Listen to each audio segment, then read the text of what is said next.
या फिंड डाबी नुसता वच करायला ना ती पोर कशी तरी झोपणे आधी बिचारी तिला एक तर सवड भेटत नाही वाहता खाल जाईल जरा हाकली आहे तसे म्हणतात खेळावा म्हणा. हा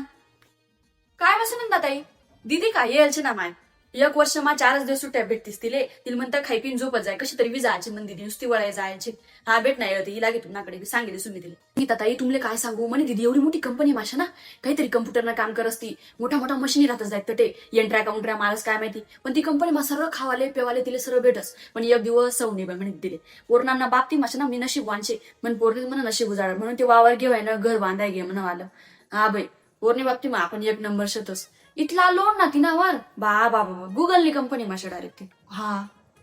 ते राहू दे त्या घर मी पुशी किसू मला काय काम शे मम्मीला मदत काय नाही मन दररोज असे म्हणा नशीब मातेशी अक्का तुमले काय सांगू म्हणे दिदीने दिवस रात्र मिटिंगा चालू राहतेस डायरेक्ट फोनच बंद नाही मोठा मोठा ऑफिसातील भेटायला येतच डायरेक्ट. हा बाई तिना बापना एवढा दाक्ष ना सकाळ संध्याकाळ तिला फोन करीत राहतील विचारी राहतील दिदी कुठे शे काय शे आपली पोर मात्र 1 नंबर शे बाई कधीच वाकडा पाऊल टाकणार नाही. हा माय ज्योती ताई तुम्ही छकुली ना एवढा मेकअप डायरेक्ट मेकअप एवढ्या वस्तू का म्हणे दिदी एक मेकअपनी वस्तू वापरत नाही फक्त पावडर आणि टिकली बस एवढंच लावच बाई तिला अजिबात चाळा करायला सवय नाही आजकालच्या पोरी नुसत्या चाळा करतेच बाई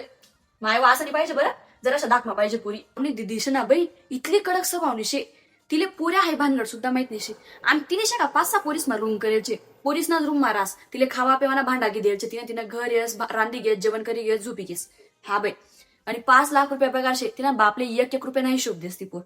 तिले मॉल माहिती नाही शोक पाणी माहिती नाही काहीच माहिती नाही पुण्यामा 5 वर्षापासून राहिली पण कधीच वाकडा तिकडे ऐकू आणि आमले आणि आजकालच्या पोरी नुसत्या रात पाटण्या पळी जातेस. सांगू अजून सुद्धा मीच तिला कपडा घे देस एवढी मोठी पोरी घे म्हणे आली तिने स्वतःला कपडा सुद्धा घेत नाही पण कपडा कशा कायम पंजाबी ड्रेस घालस म्हण दिदी वेणी साधी वेणी टिकली आणि पावडर यांना व्यतिरिक्त काहीच नाही बाई. माझ्या दिदीचे डोळे ना नुसते काळे होऊन गेले तिला विचारलं म्हटलं एवढे काळे काबड डोळे झाले म्हणे मम्मी दिवसभर स्क्रीन बघून काम करावं लागतं म्हणे कम्प्युटरच्या स्क्रीनवर डोळे धुंदून ना काळे डोळे होऊन जातात म्हणे मग आणि ते मोबाईल अजून कंटिन्यू चालूच राहतं रात्रभर झोप नाही कंटिन्यू काम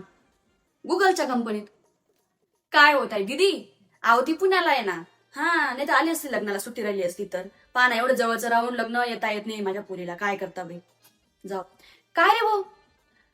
हा काय चाललं तुझं हो हो व्यवस्थित आहे व्यवस्थित आहे हो मुलगा काय घरीच आहे हे आणि मी लग्नाला आलो दिदी पुण्याला आहे हो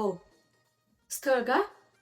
ए पाय तुला एकच सांगते माझ्या दिदीला स्थळ पाहताना सर्वांना एक सांगणं आहे माझं तगडं पार्टी बघा डायरेक्ट तगडी कारण तिला जेवढं पेमेंट आहे आणि ती जेवढ्या मोठ्या जॉबला लागलेली आहे कम्प्युटरच्या कंपनीमध्ये जॉबला लागणं म्हणजे सोपी गोष्ट नाही. हा डायरेक्ट 10-25 लाखाचं पॅकेज असेल त्या पोराला असं पोरगा बघा पोरगा बी सुंदर बघा आणि घर बंगला गाड्या सर्व असेल अशी पार्टी बघा जेवढा पैसा लागेल ना तेवढं लग्न करायला तयार आहे मी. हा